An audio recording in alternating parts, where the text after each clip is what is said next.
Welcome back to another Evolve podcast. We have with us Nate today.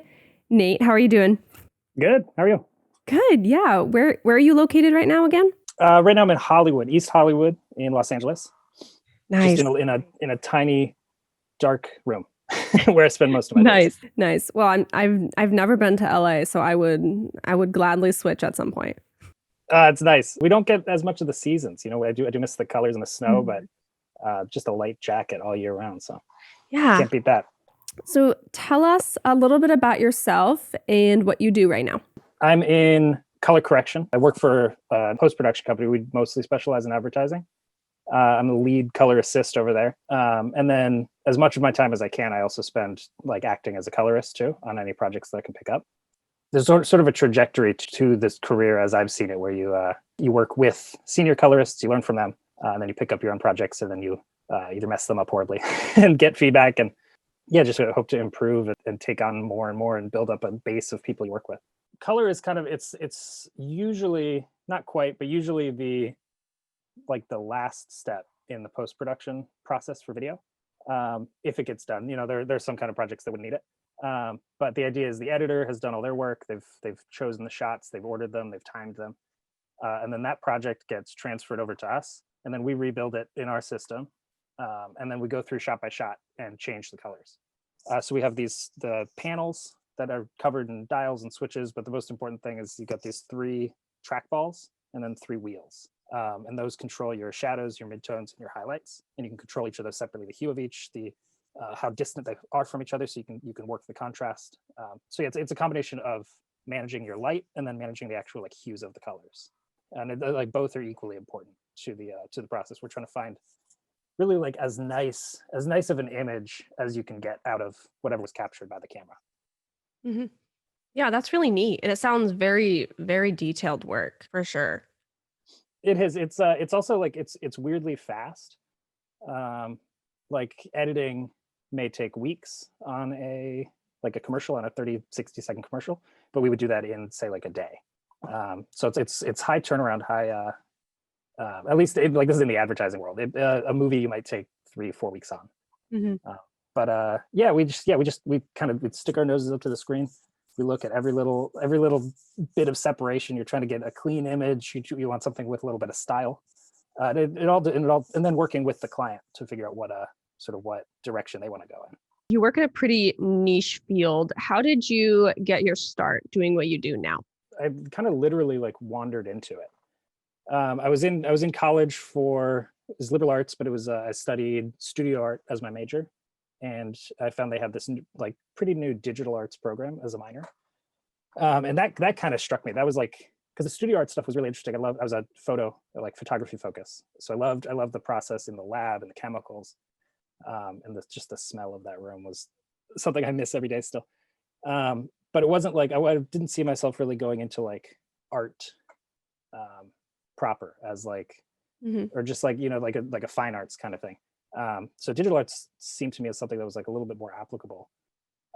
You started to open up these ideas of jobs that are out there that are sort of at this intersection of technology and art, and that was really appealing to me. But it's still I didn't know what I wanted to do. I liked video editing. I've been doing that since high school, just making stupid videos with my friends. So I kind of thought that was maybe a direction to go. And then a professor of mine had a friend at a post-production company in New York. She's like, "Oh, you should reach out and find out a little bit more about that." And I sent her an email. I never heard back, but I knew another guy a classmate of mine who had gotten a job there as a runner at the same company. And so I just reached out to him. I was like, "Hey, are you guys hiring?" And they were at somewhere. They were always hiring. That's sort of the system at a lot of these bigger places is they have fresh college grads come in as runners, and that job is putting client lunches on plates and making coffees for people and just doing building maintenance stuff. But it gets you in the building and you get to meet these people. And then for the company, it's kind of it's a pool of interesting people to try to oh man, you might be good at this, or you might be good at this. And I just remember one day early on, I walked into a room and they were doing to bring plates of whatever, and they were doing color correction. They had a big huge broadcast monitor. There's a guy up there on this spaceship looking light filled panel with all these dials and knobs, and he's just doing that. I was like, "Oh, you can do just color? That's a job? That's a thing that's it's just that." I always thought, I didn't know who did it. I thought like the editor changes the contrast or something. So that was just like, oh my God, that's got to be it. So yeah, I just like spent a lot of time hanging out with those guys. That seemed to be like a big part of it, is you tell them like, hey, teach me what you do. And then I would sit with them after work or like during the thing, they would show me stuff. And then ultimately one of their junior guys was promoted up into a more senior position, and that opened up a spot, and they needed somebody. And I was the one who'd been hanging out for the last 6 months. So they let me take a crack at it. It's not one of those like jobs that gets as much attention. It's such like a behind the scenes kind of thing. So yeah, I'd never even heard of it before. I just saw somebody doing it, thought it looked cool. I honestly haven't met anyone who's in that field. This was really cool for me when Joe was telling me kind of a little bit about what you do. What has been your favorite project that you have worked on thus far, and why? Ooh, favorite project changes a lot. I feel like, because I'm sort of at this growth stage, I feel like in sort of my skills and stuff, where like I learn something new from every new project. And then I'm like, oh, that was a mistake. And then I figure out how to fix it on the next one. Then you find your new So favorite. it's like each one. Yeah, exactly. So each one, I'm like, that one worked. And I look back at something I did a year ago. It's like, oh, they were happy with that. Okay. I did one recently. I think it's going on like festival circuits right now. So it's not quite out yet, but it was all shot on 16mm film, which is like kind of a rare treat these days. Still, most people are digital. It's just cheaper. It's accessible, and the digital cameras these days look great. But yeah, so to have like a film project that they had a lab scan, and then they delivered me the files for that. So that was a lot of fun. Finishing up a feature film, which is like my first in a while. So that was like a new challenge too, to just do a much longer project. I tend to do music videos and short films is sort of the bulk of my stuff these days. So to have like a whole hour-and-a-half feature film is like a bit more of an undertaking, trying to like, find tones for each scene and make sure the whole thing flows and it has like kind of a visual language that's consistent throughout. So that's a lot of the stuff is like in flux. It's still like in the finishing phases. So hopefully it should be out in the next year or so. Cool. Awesome. On that same note, what inspires you to learn and to grow if you're in kind of a creative rut? What do you do when you're in that scenario? There's kind of there's almost a fear to it, if that makes any sense. There's like you're put on the spot as the colorist, because you're like the colorist. You're not part of a team on this project. Somebody came to you with a project. And they're like, here, you take this. And I think that's true probably in a lot of different kind of digital design fields. But like you gotta deliver it. Like that thing is in your hands. So that, and then also like sort of in the position that I'm in, where I'm spending a lot of time assisting my boss, sort of getting his eyes on it, and like knowing that he's gonna see it and he's gonna tell me what he thinks of it. So like there's sort of this like you gotta learn, and the better each project gets.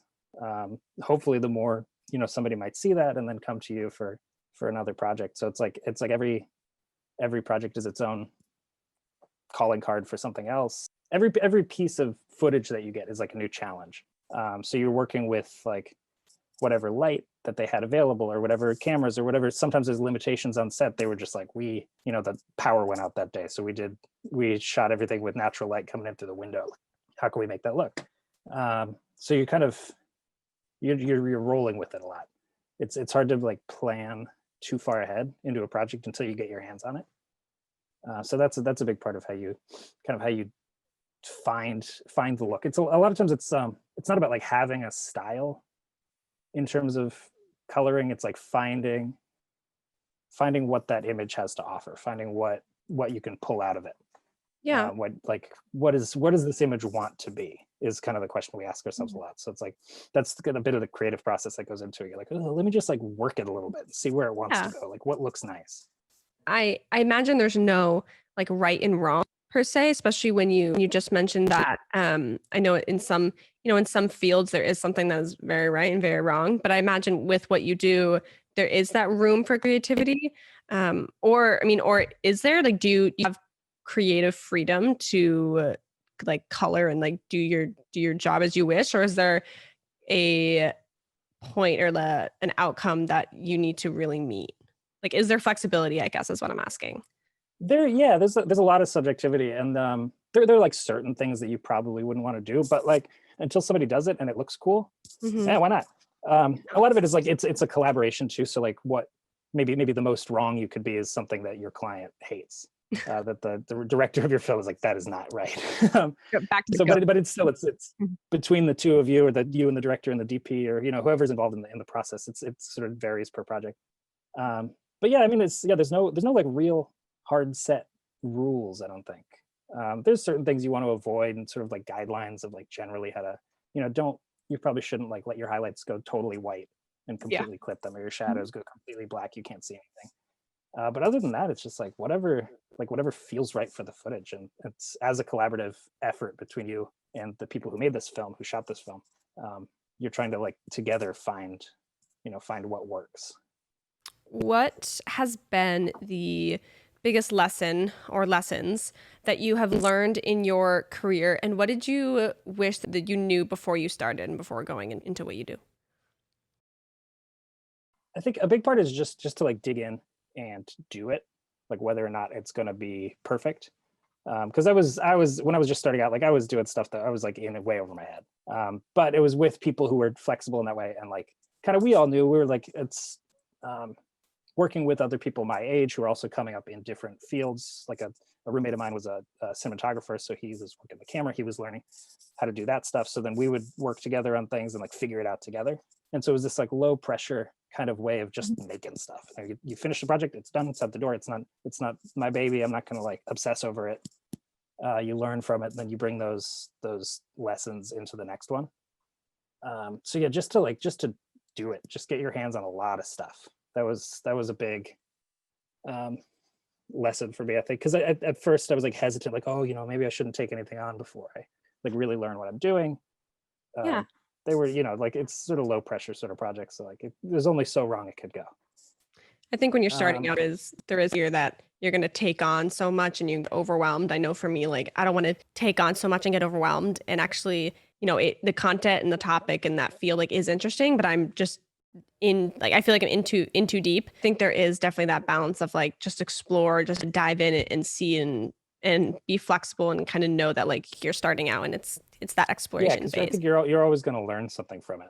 If it goes well or if it goes poorly, you'll take something away, hopefully. Mhm.